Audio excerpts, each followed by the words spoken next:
At ang gaganap naman bilang mga pilot ay sina Sol, Solero at Ripaso.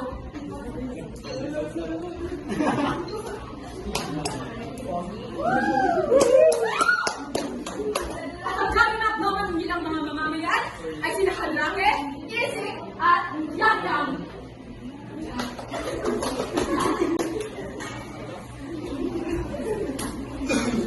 Mga apat, ang gaganap mga bilang si Lenora ay si Caballero.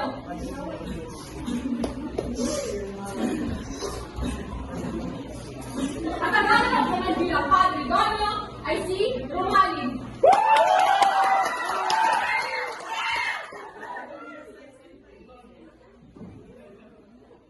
Pakuli, ang gaganap mga bilang mga Guardia Civil ay si Namores at Namili.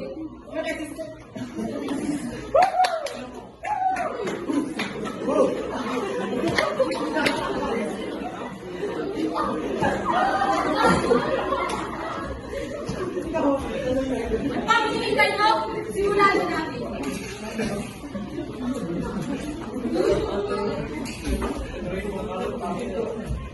Sa malawak na lupain ng Dasmariñas, Cavite, makikita natin ang mag-asawang nagngangalang si Juan at ang kanyang asawa na nagngangalang si Maria.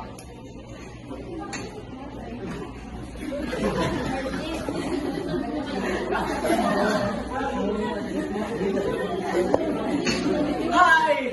Ang ganda ng panahon ngayon, Maria. Mukhang maganda na magtanim ng mais, mahal ko, Maria. Oo nga, magkakaroon. Paubos na rin natin yung bakit kamote. Oh, Maggaling naman kaya tayo ng maliit. opo, mahal ko, Maria.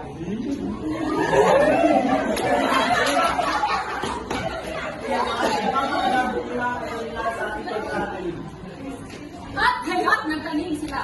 Makikita natin na nagbubunga ng lupa sa buwan. Gawin ng pawis para lang may tanim na kamote. Masaya. Yan ang salitang may lalarawan sa pamumuhay ng mag-asawa. Tila masaya sila sa isa't isa na mayroon silang buhay. Masaya man kung may larawan natin. Pero ang kasiyahan ng mag-asawa ay hindi nagtagal. Lumipas ang ilang araw lamang ang kasiyahan nila ako. Dahil nakita ito ng mga pangkat ng mga Espanyol, kasama na ang mga driver. Kanino kaya ang mga lupain na yun? Napakaganda. Sige, magandang araw.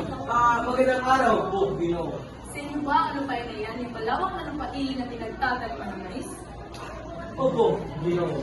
Pues, ang lupain na yan ay pag-aari na ng simbahan. Ito ang mga dokumento na ang nagpapatunay na ang lupain niyan ay pagmamayari na ng simbahan. Sa amin na, Hindi ito maaari! Hindi ito maaari!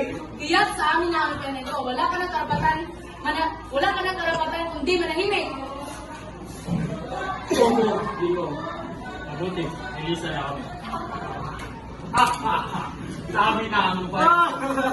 Guardia, nasyado ng palatandaan ang lahat ng lupain ito dahil pagmamayari na ito ng simbahan. Mga manlalako, sakim, kaawa-awa ang sinuwa. Maria!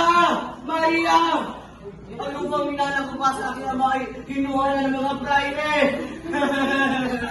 Hindi ko maaari! Ano gagawin natin?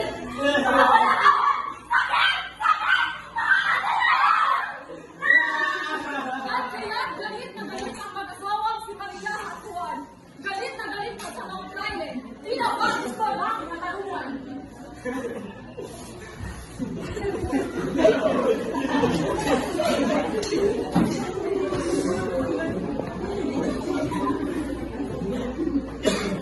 Anuncio, mga Elyo, kailangan nyo magsagawa ng pulo e-service. Kung napapatanong kayo kung ano yan, mga pilyo, Yan sa pilika po nga, ayon kayo sa hindi. kailangan nilang gawin dahil kung hindi, Hindi kami pagdaan na mag-isip na patayin kung sino mang tututol. Naintindihan ba? ano na ang mangyayari sa atin? Dahil kawawa na! Tumahimik ka inyo, wala kang karapatang tumutol kung salita. Naiintindihan ba? Opo, Dono. Patawad ko. Juan! Maria! May nabalitaan! Kailangan doon tayo kumain ng mataas buwis at sa pilit ang magawa para sa